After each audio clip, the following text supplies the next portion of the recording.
सहयोगी हमारी संवाददाता जुड़ी हुई है विद्या, लेकिन ये तो पहले से तैयारी करनी चाहिए थी, क्योंकि जमा पूंजी होती है, एक एक पाई पाई आदमी जोड़कर एक बैंक में जमा करता है, आरडी या जिस हिसाब से भी, अगर उन्हीं के पैसे वापस ना मिले और उसी के लिए जद्दोजहद करें तो फिर तो ये बहुत बड़ी एक बात है और ये गंभीर समस्या है। लेकिन इसके लिए निश्चित तौर पर कुछ ना कुछ बैंक तो कर रहा होगा।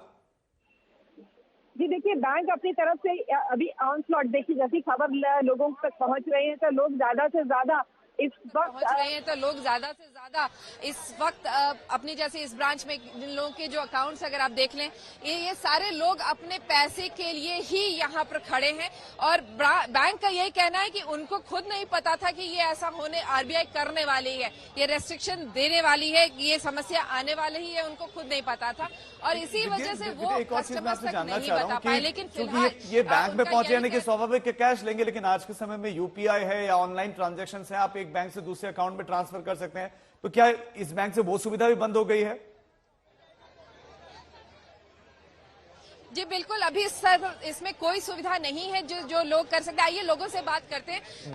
आप यहाँ पे अकाउंट होल्डर हैं, हाँ, जानकारी मिली? मेरे डैडी का है अकाउंट है, जानकारी किसी को दी ही नहीं है, खाली डायरेक्ट कल रात को मैसेज आया है, हर एक को कहाँ से वायरल हुआ मालूम नहीं कि बैंक बंद होने वाला है, आरबीआई ने कुछ उनके निबंध लगाए हैं और यहाँ पे जो है हर जात के आपको क्या बोला जा रहा है बैंक की तरफ? बैंक वाला अभी जो इनके पास लॉकर है, उनका लॉकर का टोकन अभी तक 100 जन का टोकन दिए है उन्होंने, उन लोग लाइन में खड़े हैं, बाकी किसी का फिक्स डिपॉजिट है, किसी का शादी का पैसा जमा किया है, किसी सोसाइटी का पैसा है, वो कुछ नहीं, और जो रेगुलर जो पैसा डालते रेगुलर निकालते उनका भी कुछ नहीं, कोई अभी ट्रांजैक्शन नहीं, कुछ भी नहीं। यहाँ जी हाँ, हमारा अकाउंट है, हमारा बहुत सारा पैसा है, एफडी भी है, सेविंग अकाउंट भी है, हमारा हक का पैसा हमको जल्द मिलना चाहिए बस।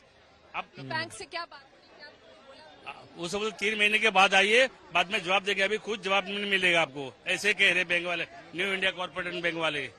आपसे नहीं, वही बोल रहे कि 3 महीने के बाद प्रोसेस चालू होगा। हाँ, अभी तो पैसा हमको चाहिए, जरूर चाहिए, नहीं तो झगड़ा बहुत होगा यहाँ पर। हम तो नहीं करेंगे, दूसरे भी और भी करेंगे, कितने साल निकाल नहीं सकते, अभी क्या करेंगे? जैसा आपने सुना, क्या 3 महीने बाद आने के लिए कहा जा रहा है? अगर 3 महीने में नोटिफिकेशन के बाद आज सुबह से किसी ने ट्रांजैक्शन किया है कि नहीं, किसी के पैसे मिले कि नहीं बैंक की तरफ से? जी देखिए, यही कहा जा रहा है कि कोई ट्रांजैक्शन, जैसे ही मॉरिटोरियम लगा था आरबीआई की तरफ से, वैसे ही सारे ट्रांजैक्शंस बंद कर दिए गए। तो यहाँ पर जो दरअसल भीड़ है, अगर आप देखें, ये जो भीड़ जो लाइन में लोग लगे हैं वो दरअसल लॉकर के लिए खड़े हैं। उनको बोला गया है कि आपको, जैसा ये अभी व्यक्ति बता रहे थे कि 100 टोकन्स डिसबर्स किए गए हैं, 100 लोगों को एक्सेस दिया जाएगा, वो अपने लॉकर से अगर अपना सामान निकालना चाहें तो वो निकाल सकते हैं। लेकिन इसके अलावा अगर आप बैंकिंग ट्रांजैक्शन कुछ करना चाहते हैं तो वो नहीं हो सकता। आइए कुछ लोगों से भी बात करते हैं। सर, आप लोग यहाँ टोकन के साथ खड़े थे क्या बोला जा रहा है बैंक की तरफ से? टोकन लेके खड़े हैं बस, और क्या? सिर्फ लॉकर के access? Only locker access, not account? I don't think so. नहीं, अगर अकाउंट का ये नहीं बोल रहे हो कि 3 महीने के बाद ऐसा कुछ बोल रहे हैं? आरबीआई सर्कुलर है, 100 नंबर तक टोकन दिया हुआ है, अभी हम लोग को नहीं दिया है। आरबीआई सर्कुलर तो क्लियर है, देखते हैं आज नंबर लगेगा। 5 लाख तक का? नहीं, अकाउंट एक्टिविटी कुछ चालू ही नहीं है, सो वो सर्कुलर तो क्लियर है। सब लोग जो यहाँ इस वक्त खड़े हैं लाइन में, वो सिर्फ और सिर्फ अपने लॉकर को एक्सेस करने के लिए खड़े हैं। वो बिल्कुल वो दिख रहा है और एक तरीके की निराशा भी हम महसूस कर पा रहे हैं। लेकिन विजय, बात बताएं, लगभग क्या कुछ जानकारी मिल पाई कि कितने लोग इस बैंक में, कितने लोगों का अकाउंट है? क्या वो हजारों में है या लाखों में उनकी संख्या है? जी देखिए, इस बैंक के काफी सारे ब्रांचेस थे। अगर आप देखें तो तकरीबन 3-4 ब्रांचेस तो हमने भी देखे थे, दादर और अलग अलग इलाकों में थे। इस वक्त ये अंधेरी का ब्रांच है और यहाँ पे देख लीजिए भीड़ जिस तरह से। कोऑपरेटिव, बिल्कुल जैसा ये भी कह रही, कितना पुराना ये बैंक है? 30-40 साल पहले की बैंक है ये, पुरानी। हाँ। तो आप लोग का अकाउंट पहले से? हम लोग का अकाउंट, हाँ, मेरा 40 years from the beginning we have the accounts in this bank, और ये शेड्यूल बैंक था। तो जो हिसाब से गवर्नमेंट कह रही है कि हम ये नहीं करने देंगे, लेकिन वापस बैंकरप्सी हो रही है, तो कानून कहाँ जा रहा है? जब कहते हैं कि हम नहीं, करप्शन नहीं अलाउ करेंगे, तो कहाँ जा रहा है? This is the one kind of the corruption ना। कहाँ गया पैसा? क्या करेगा, तो कहाँ पब्लिक को अभी रखेंगे लगता पैसा? है कि बैंक में डिपॉजिट ही नहीं करना है पैसा। जैसा आपने सुना, बैंकिंग सिस्टम से भरोसा उठ रहा है, ऐसा यहाँ पर लोग कह रहे हैं। बैंक उठा, कल बड़ा बैंक भी उठने वाला है ना, कैसे मालूम पड़ेगा? कल रात को 7 बजे हम लोग को मालूम पड़ा। 1982 से हमारा अकाउंट है यहाँ पर, ये बैंक में।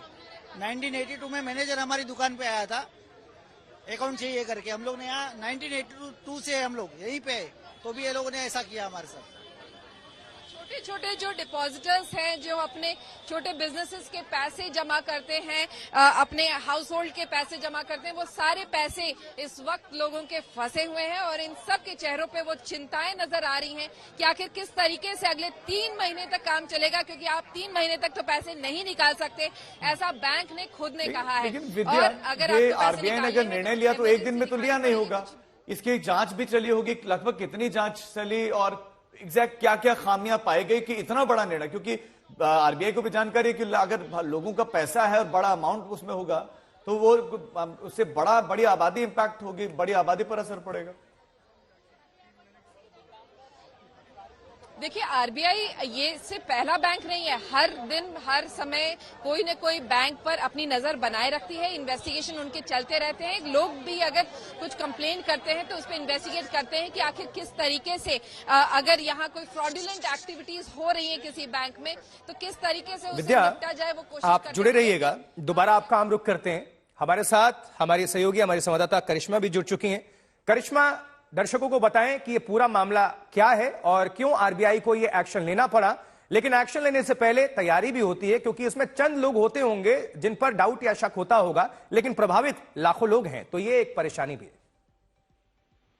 जी बिल्कुल, आरबीआई बिल्कुल अवेयर था जो फाइनेंशियल स्ट्रेस एनसीबी बैंक में हो रहा था, न्यू इंडिया कोऑपरेटिव बैंक में। इनफैक्ट ये आरबीआई का प्रोसीजर होता है कि वो रेगुलरली इंस्पेक्शन, ऑडिट्स और फाइनेंशियल रिपोर्ट्स को स्टडी करते हैं और बावजूद इस बैंक में इनके जो एनपीए थे वो काफी हाई थे, जिसकी वजह से it's a banking regulation RBI के अंडर, और इसी की वजह से बहुत सारे वार्निंग्स देने के बाद और एक एक्शन प्लान प्रिपेयर करने के बावजूद ये सक्सेसफुल नहीं हुआ। इसलिए आरबीआई ने ये रेस्ट्रिक्शंस लगाए हैं 6 मंथ्स तक, और ये रेस्ट्रिक्शंस जब ही पूरे उठ पाएंगे जब आरबीआई को एक इंस्पेक्शन रिपोर्ट से, ऑडिट के थ्रू पता चलेगा कि बैंक एक डिसेंट फाइनेंशियल हेल्थ और डिसेंट फाइनेंशियल कैपिटल में है कि वो कंज्यूमर्स को सर्व कर सकती है। मैं आपको बता दूं कि अगर आप प्रीवियस फाइनेंशियल ईयर तक देखे जाए, मार्च 31, 2024, तब तक उनका ग्रॉस एनपीए रेशियो ऑलमोस्ट 8%